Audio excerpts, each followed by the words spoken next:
नमस्ते बच्चों।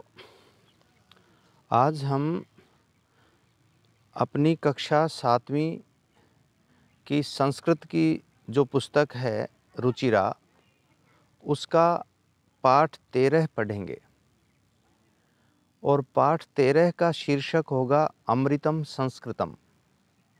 इसलिए आप अपनी एक संस्कृत की पाठ्य पुस्तक, एक रफ कॉपी और एक पेन निकाल कर बैठिए। जो मुश्किल शब्द हैं उनके अर्थ आप लिखते जाइए। जहाँ जहाँ आपको समझ में नहीं आता वहाँ वहाँ आप वीडियो को रोकिए और दोबारा उसको सुनिए। फिर भी दिक्कत आती है तो फ़ोन से समझिए। आइए शुरू करते हैं। आज के अपने पाठ का नाम है अमृतम संस्कृतम, अर्थात संस्कृत अमृत है। बच्चों, अपनी कक्षा 7वीं में आपने लिंग का ज्ञान पहले ही कर लिया। पुल्लिंग, स्त्रीलिंग, नपुंसकलिंग 3 लिंग होते हैं, लेकिन आज के शीर्षक में इकारांत स्त्रीलिंग है। पहले आपको ये समझना पड़ेगा कि इकारांत क्या है, आकारांत क्या है, उकारांत क्या है और अकारांत आदि क्या होते हैं।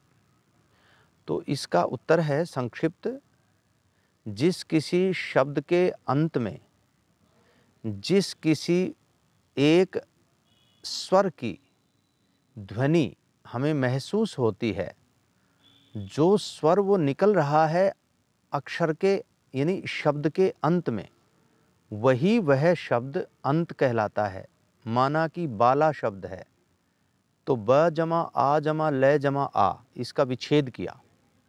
जब विच्छेद किया तो पाया कि बाद में आ की ध्वनि है, तो ये बाला शब्द आकारांत स्त्रीलिंग हो गया। ऐसे ही यदि हम किसी और शब्द को जानना चाहें, पहचानना चाहें, तो उसके पीछे के अक्षर को विच्छेद करके देख लें और उसका उच्चारण करके देखें, तो जो उसमें अक्षर होगा, स्वर, वही उसका अंत कहलाता है। जैसे यदि पुल्लिंग में लें तो बालक शब्द है, उसका विच्छेद किया ब जमा आ जमा ल जमा अ जमा क जमा आ, तो इसके अंत में अ आया, इसलिए इसको अकारांत और पुल्लिंग कहा। लेकिन आज अपना शीर्षक है अमृतम संस्कृतम। इसमें इकारांत शब्द हैं और इकारांत शब्दों को जब हम पढ़ेंगे स्त्रीलिंग के, तो हमारा बहुत भारी, बहुत ज़्यादा, बहुत अच्छा विकास होगा, शब्दों की सूझबूझ बढ़ेगी। आइए शुरू करते हैं। विश्वस्य सर्वासु भाषासु संस्कृत भाषा प्राचीनतमा भाषा अस्ति। विश्व की सभी भाषाओं में संस्कृत भाषा प्राचीनतम भाषा है।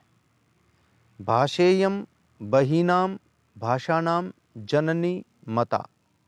भाषेयम, यह भाषा, बहीनाम भाषाणाम जननी मता, बहुत सारी भाषाओं की जननी मानी गई है, बहुत सारी भाषाओं की जननी कही गई है।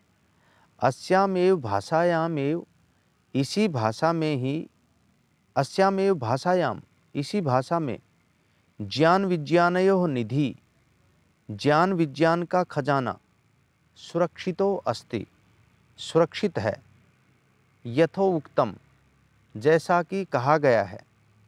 भारतस्य प्रतिष्ठे द्वे संस्कृतम संस्कृतिस्तथा, कहा गया है कि भारत की 2 प्रतिष्ठाएं हैं, संस्कृतम संस्कृत तथा संस्कृति और संस्कृति।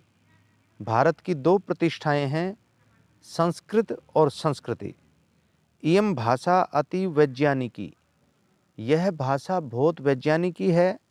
केचन कथयन्ति, कुछ कहते हैं, यत् संस्कृतमेव, कि संस्कृत ही संगणकस्य कृते, कंप्यूटर के लिए सर्वोत्तमा भाषा विद्यते, सबसे अच्छी भाषा है।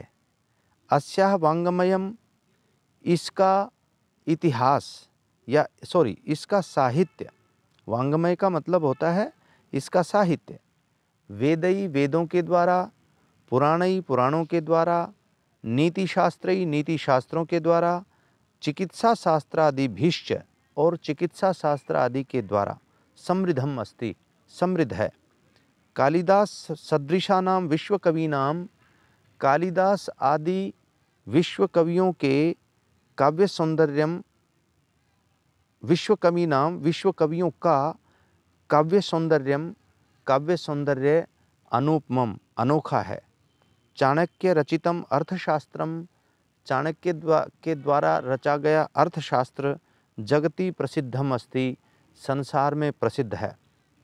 गणित शास्त्र में शून्यस्य प्रतिपादनम, जीरो जिसको अंग्रेजी में बोलते हो उसको हिंदी में शून्य कहते हैं, शून्य का आविष्कार सर्वप्रथम सबसे पहले भास्कर आचार्य सिद्धांत शिरोमणौ अकरोत्, भास्कर आचार्य सिद्धांत शिरोमणि ने किया था।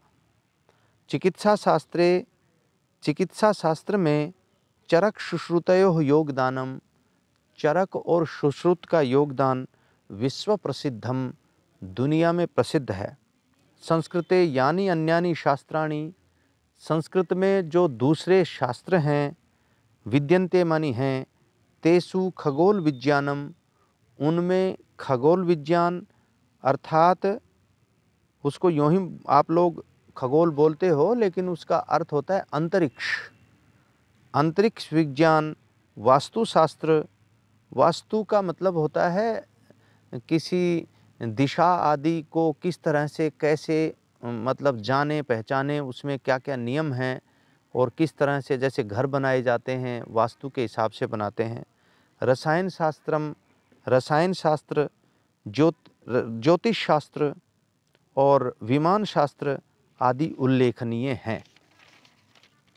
संस्कृतस्य इदं वैशिष्ट्यम, संस्कृत की यह विशिष्टता वर्तते मानी है, यत कि अस्याह वाङ्मये, इसका वाङ्मय अर्थात इसका साहित्य, इसके साहित्य में विद्यमानाः मौजूद सूक्तयः, जो सूक्तयाँ हैं यानी अच्छी बातें हैं, वो अभ्युदयाय प्रेरयन्ति, उन्नति के लिए हमें प्रेरणा देती हैं। वरिष्ठान कनिष्ठान च, बड़े और छोटे के प्रति अस्माभिः, हमारे द्वारा, कथम व्यवहर्तव्यम, कैसे व्यवहार किया जाना चाहिए, इत्यस्य व्यवहारिकम ज्ञानम, इस प्रकार का जो व्यवहारिक ज्ञान है वो संस्कृतम एव ददति, संस्कृतम एव ददाति, संस्कृत ही देती है। भारत सर्वकारस्य, भारत सरकार के विभिन्नेषु विभागेषु, विभिन्न विभागों में संस्कृतस्य सूक्तयः, संस्कृत की सूक्तियाँ ध्येय वाक्य रूपेण स्वीकृताः सन्ति, अर्थात ध्येय वाक्य के रूप में यानी आदर्श वाक्य के रूप में स्वीकार की गई हैं। भारत सरकार से राज चिन्ह है, भारत सरकार का जो राज चिन्ह है, जो अपना सरकारी चिन्ह है, राज चिन्ह, प्रयुक्ताम सूक्तिम, उसके ऊपर जो प्रयोग की गई है सूक्ति, वो है सत्यमेव जयते, सत्यमेव जयते, सर्वे जानन्ति, सब लोग जानते हैं। यानी भारत की जो मोहर है अपनी, उस मोहर के ऊपर शेर हैं 4, 3 शेर तो दिखाई पड़ते हैं, पीछे वाला शेर दिखाई नहीं पड़ता, और उसके नीचे एक चक्र है, अशोक चक्र, उस चक्र के नीचे लिखा हुआ है सत्यमेव जयते। आप देखिए भारत के जितने भी हमारे सरकार के डिपार्टमेंट्स हैं, विभाग हैं, प्रत्येक में संस्कृत का एक मोटो, एक आदर्श वाक्य जरूर मिलेगा।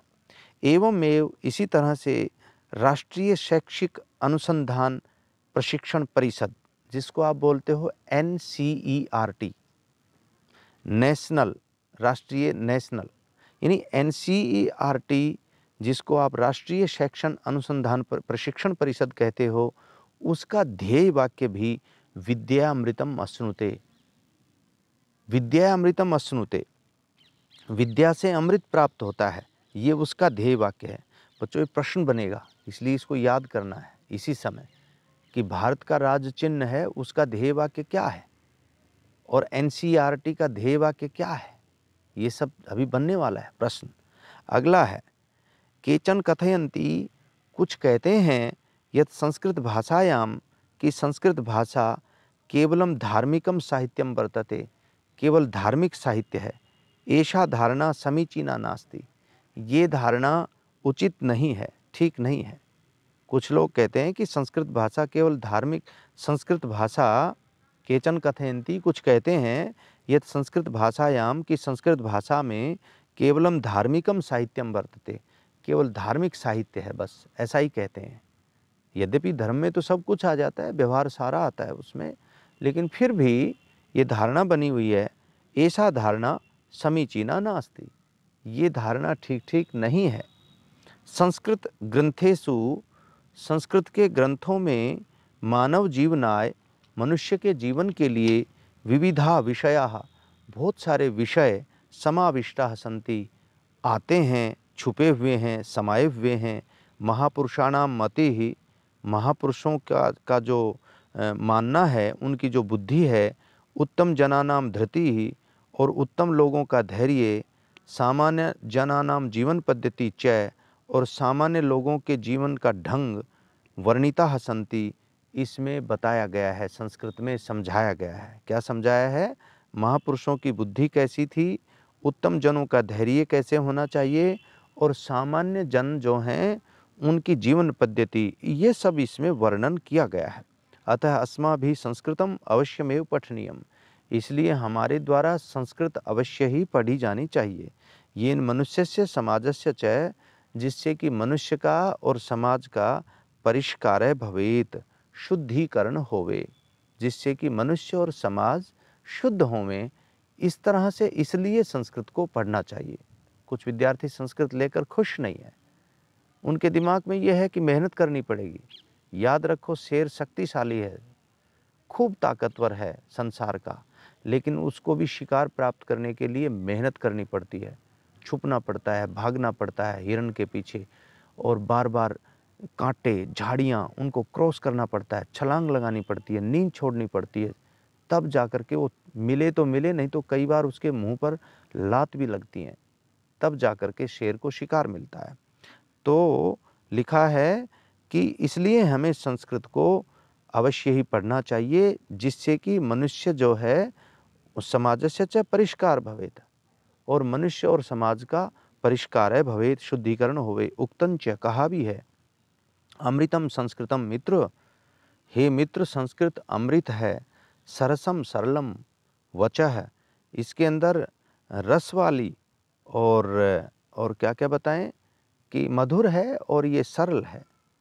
एकता मूलकम राष्ट्रे, एकता का मूल है संस्कृत, और ज्ञान विज्ञान पोषकम, ज्ञान और विज्ञान का को पोषण देने वाली है संस्कृत, इसलिए हमें संस्कृत पढ़नी चाहिए। तो बच्चों, इस पाठ से क्लियर हुआ कि संस्कृतम अमृतम, संस्कृत अमृत है। आइए अब थोड़ा सा इसका अभ्यास भी करते हैं। अभ्यास में पहले उच्चारण करना होता है, प्रत्येक प्रश्न में उच्चारण है। प्रथम प्रश्न जो भी है अपना इस संस्कृत में, उसमें पहला प्रश्न उच्चारण का है। उच्चारण के बिना मनुष्य की भाषा का उपयोग दूसरा व्यक्ति समझ नहीं पाता, प्रयोग। इसलिए हमें शुद्ध उच्चारण करने के लिए इसमें 4-5 शब्द हैं, इनको उच्चारण करना है। पहला है उपलब्धासु। बड़ा फायदा उच्चारण का ये भी होता है कि हमारे मुंह में जो जीभ है, जिह्वा, जैसे उच्चारण स्थान है हमारे अंदर, कंठ, तालु, मूर्धा, दंत, जिह्वा, ओष्ठ आदि आदि, इनका उपयोग ठीक ठीक हो, इसके लिए भी उच्चारण किया जाता है। तो उपलब्धासु। दूसरा है चिकित्सा शास्त्रम, भूगोल शास्त्रम, विद्यमानाः संगणकस्य वैशिष्ट्यम, वांग्मये अर्थशास्त्रम आदि आदि उच्चारण। अब द्वितीय प्रश्न, प्रश्नानाम एक पदेन उत्तराणि लिखत है। प्रश्नों में से प्रश्नों के एक पद में उत्तर लिखें। याद रखना, प्रश्नों के उत्तर पूरे वाक्य में भी लिखे जाते हैं और एक पद में भी। इसमें लिखा है एक पद में, का भाषा प्राचीनतमा, कौन सी भाषा सबसे पुरानी है? उत्तर मिला संस्कृत भाषा। भारतीय संस्कृते रक्षणम केन संभवति, भारतीय संस्कृति का रक्षण किससे संभव होता है? संस्कृतेन। कौटिल्येन रचितम शास्त्रम किम, कौटिल्य के द्वारा रचा गया शास्त्र क्या है? अर्थशास्त्रम। कस्याः भाषाया काव्य सौंदर्यम अनुपमम, किस भाषा का काव्य सौंदर्य अनोखा है? संस्कृत भाषाया। काः अभ्युदयाय प्रेरयन्ति, कौन हमें उन्नति के लिए प्रेरणा देती है? संस्कृत भाषा। ये उत्तर हो गया इसका। तीसरा प्रश्न है, प्रश्नों के उत्तर पूरे वाक्य में लिखें। संगणकस्य कृते, कंप्यूटर के लिए सर्वोत्तम भाषा का सबसे उत्तम भाषा कौन सी है? तो ये पूरा सेंटेंस लिखना है। संस्कृतस्य कृते सर्वोत्तम भाषा संस्कृतम अस्ति। दूसरा प्रश्न है, संस्कृतस्य वाङ्मयं कः कई समृद्धम अस्ति, संस्कृत का इतिहास किसके द्वारा समृद्ध है? तो इसका उत्तर है, संस्कृतस्य वाङ्मयं वेदै पुराणै नीतिशास्त्रै चिकित्साशास्त्रादिभिश्च समृद्धम अस्ति। गए भाग। संस्कृतस्य सूक्तयः केन रूपेण स्वीकृताः सन्ति, संस्कृत की सूक्तियाँ किस रूप में स्वीकृत हैं? तो संस्कृतम आत्मवत व्यवहारम शिक्षयति, संस्कृत जो है ये आत्मवत व्यवहार जो है वो उसकी शिक्षा देता है। तो अब है, अस्माभिः संस्कृतम किमर्थम पठनीयम, हमें संस्कृत क्यों पढ़नी चाहिए? तो कहता है, अस्माभिः मनुष्यस्य समाजस्य परिष्काराय, हमें मनुष्यों और समाज की शुद्धिकरण के लिए संस्कृत को पढ़ना चाहिए। अब चौथा प्रश्न है, इसमें इकारांत स्त्रीलिंग शब्दों का सहारा लेकर के रिक्त स्थानों को भरो। यानी इकारांत शब्द स्त्रीलिंग शब्द रूप को आधार बनाकर खाली स्थान भरना है?